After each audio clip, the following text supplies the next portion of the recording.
Selamat bertemu kembali bersama saya Alfrida Yanano. Pada kesempatan kali ini saya akan membahas tentang strategi membuat proposal skripsi. Selamat mengikuti, semoga bermanfaat ya. Nah, mahasiswa semester akhir pada umumnya mereka mengalami ketakutan saat berhadapan dengan membuat proposal skripsi dan juga skripsi. Nah, hal ini lebih disebabkan karena mereka tidak tahu bagaimana cara membuat proposal skripsi yang baik. Nah, untuk itu perlu ada strategi bagaimana membuat proposal skripsi yang baik sehingga mengurangi rasa ketakutan tersebut. Iya, yang pertama yang harus dipikirkan adalah menentukan permasalahan yang akan diteliti. Nah, ada baiknya permasalahan yang diteliti itu dapat dipahami dengan baik oleh mahasiswa ya. Misalnya materi dan teorinya itu dipahami dengan baik dan disukai, itu lebih membantu untuk bisa cepat selesai proposal skripsinya dan juga skripsinya ya. Kemudian berdasarkan hal tersebut ya, kemudian melihat fenomena yang terjadi di sekitar lingkungan, kemudian nasional maupun global. Kemudian banyak membaca artikel yang sesuai dengan bidang ilmu atau konsentrasi ya. Misalnya konsentrasi pemasaran, membaca artikel-artikel tentang pemasaran gitu ya. Kemudian perbankan, membaca perbankan. Kemudian juga yang lain. Hal ini berlaku juga ya buat mahasiswa pada bidang jurusan humaniora ya, misalnya dari FISIP, teman-teman dari FISIP itu juga bisa ya, sama ya, kebetulan saya mengajar di Fakultas Ekonomi jurusan manajemen, jadi ini sebenarnya kajiannya atau strategi yang disampaikan pada materi ini sama ya, bisa dipraktekkan. Nah, setelah menemukan ide penelitian, maka fokus untuk mencari artikel dengan pembahasan tema yang sama. Ya, pembahasan tema yang sama ini maksudnya variabel-variabel yang sama ya. Misalnya membahas tentang keputusan pembelian, maka cari artikel-artikel yang mengkaji tentang keputusan pembelian dan juga faktor-faktor yang mempengaruhinya ya. Kemudian lalu tentukan judul penelitian. Iya, ini proposal skripsi merupakan langkah awal dari melakukan penelitian ya. Untuk itu akan menjadi seorang peneliti ini ya, karena akan ada karya ilmiah yang akan dihasilkan, yaitu skripsi.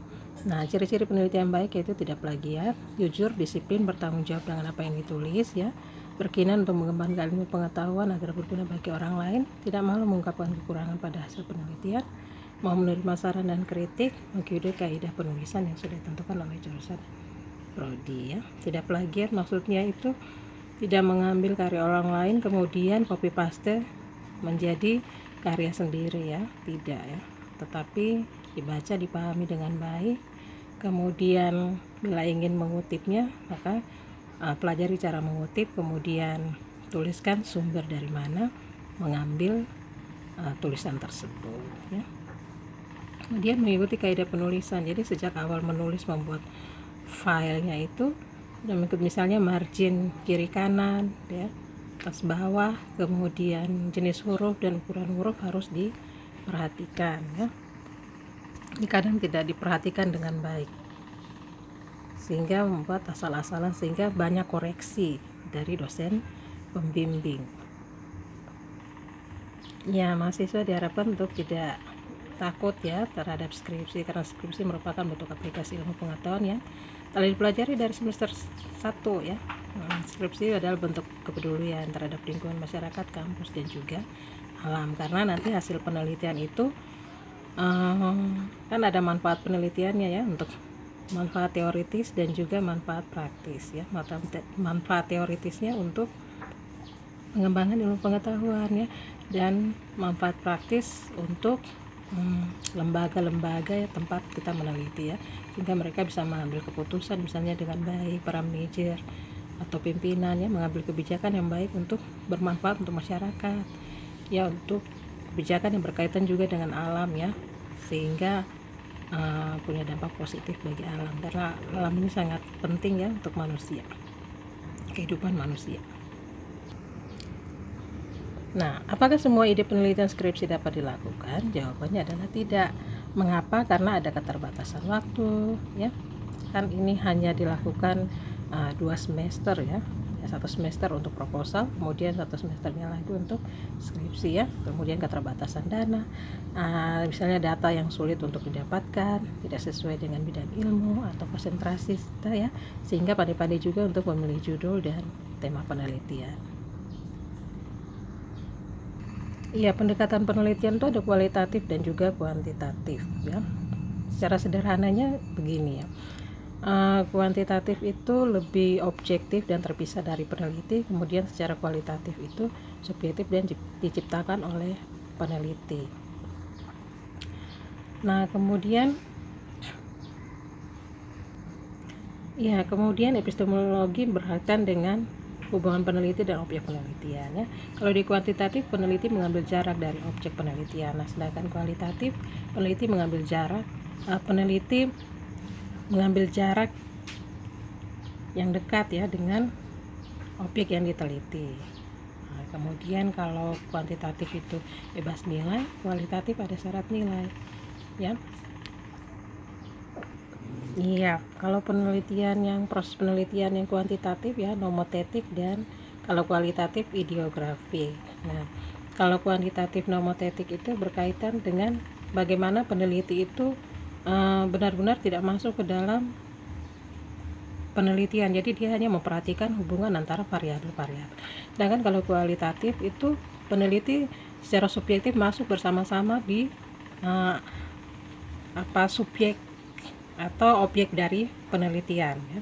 Jadi dia masuk sana, kemudian dia turut merasakan apa yang terjadi di dalam objek penelitian yang sedang dia lakukan. Nah, untuk itu mengapa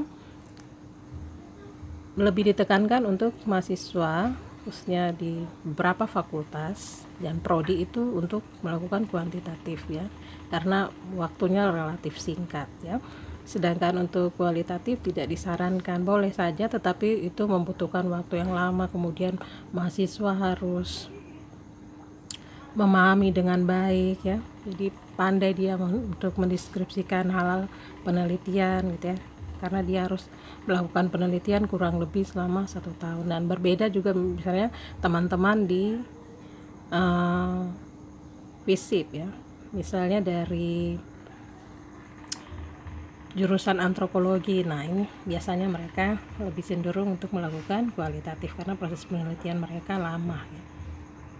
Seperti itu, diharuskan 1 tahun karena memahami bagaimana objek yang diteliti, ya. Misalnya ingin meneliti kehidupan suku tertentu, nah, itu berarti peneliti masuk ke dalam kelompok tersebut, suku tersebut, dalam jangka waktu lebih dari 1 tahun, ya. Kemudian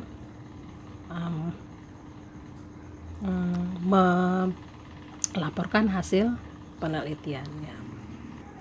Berbeda dengan kuantitatif, ya, sudah ada landasan teorinya, sudah ada teori-teori yang mapan, kemudian ada data-data empiris, ya. Kemudian ketika kita melakukan penelitian, kita tinggal mengkonfirmasi hubungan antara variabel-variabel dan dugaan atau hipotesis yang sudah kita tentukan. Iya, di proposal penelitian kan ada 3 bab, ya. Bab 1 pendahuluan, kemudian bab 2 kajian pustaka, bab 3 metode penelitian. Nah, ini ada contohnya, ya. Di bab 1 misalnya kita berikan contoh, misalnya judulnya pengaruh harga dan kualitas terhadap keputusan pembelian produk donat di distrik Abipura, ya. Kemudian kita membuat latar belakang biasanya dari umum kemudian ke khusus, gitu, ya. Jadi saya membahas tentang produk kuliner, gitu, ya, produk usaha kuliner, kemudian ke donatnya, ya, kemudian secara global, nasional, kemudian bagaimana dengan di Papua, khususnya di distrik Abipura, ya. Kemudian kaitkan dengan variabel pengaruh harga, variabel harga, kualitas, dan juga keputusan pembelian. Kemudian sebutkan juga alasan-alasan ketiga hingga memilih judul ini, ya. Ya, kemudian ada rumusan masalah dan tujuan penelitian. Diperhatikan juga kata-kata dalam rumusan masalah dan tujuan penelitian ya. Rumusan masalah ada kata apakah, ada pengaruh ya. Ya, biasanya kalau hubungan seperti ini ada parsial, simultan, dan juga dominan. Nah, kalau tujuan penelitian untuk menguji dan mengetahui pengaruh ya, variabel apa. Manfaat penelitian ada teoritis dan juga praktis ya.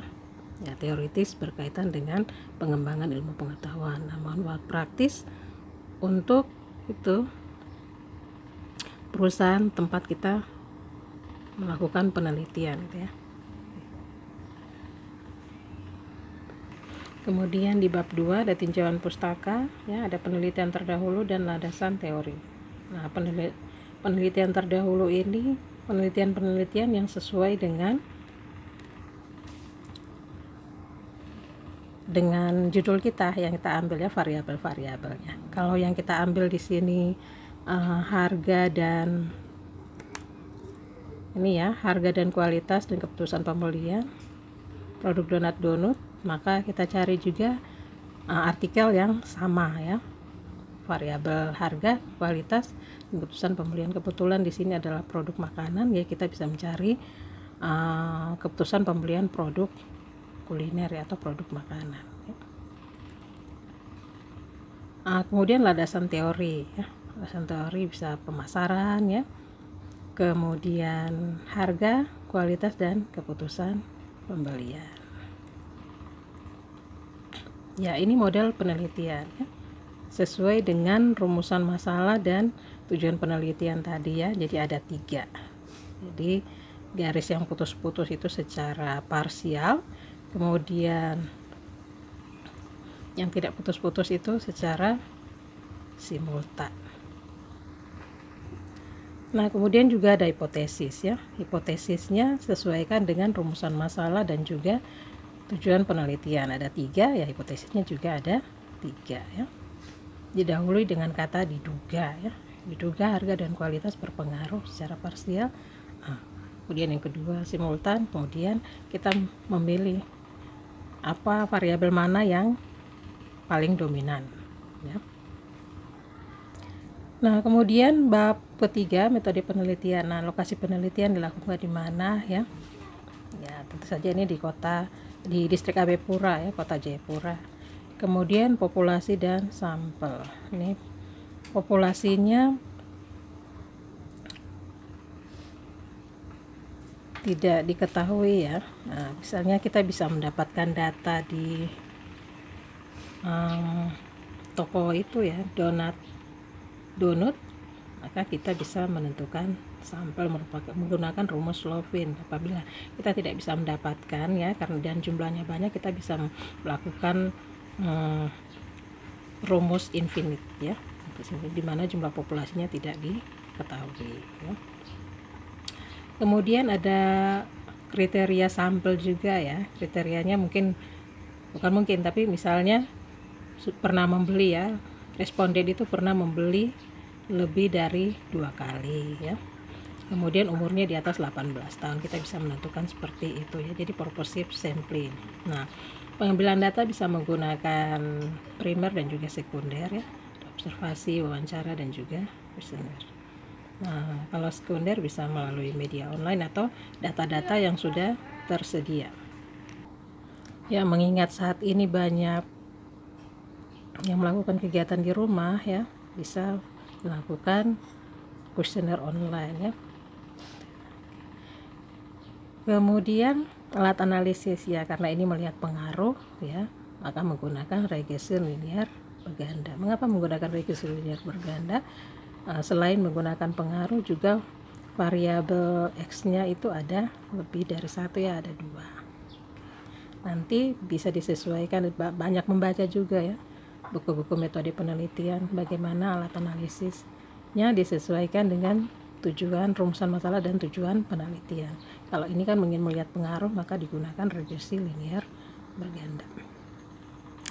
Nah, ini juga yang paling krusial ya, daftar pustaka. Saya menemukan bahwa banyak yang tidak mengikuti kaidah penulisan daftar pustaka. Nah, Misalnya penulisan daftar pustaka itu menulis sesuai abjad dari A sampai ke Z ya.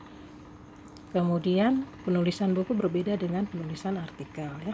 Penulisan buku seperti yang bisa dilihat ini ya. Nanti dicetak miring itu judul buku. Nah, kalau di artikel itu jurnalnya yang diketik miring. Nah, berkaitan dengan penulisan daftar pustaka ini, silakan mahasiswa juga lihat pada panduan penulisan proposal skripsi dan juga skripsi yang dikeluarkan oleh jurusan atau prodi ya. Ini untuk membantu supaya tidak ada banyak revisi, supaya cepat selesai proposalnya ya. Ya, terima kasih buat semua yang sudah menonton ya. Semoga bermanfaat. Jangan lupa like, share, dan subscribe Alfrida Yamanov Channel. Nah, kalau ada pertanyaan bisa ditulis di kolom komentar ya. Saya akan berusaha menjawab. Terima kasih.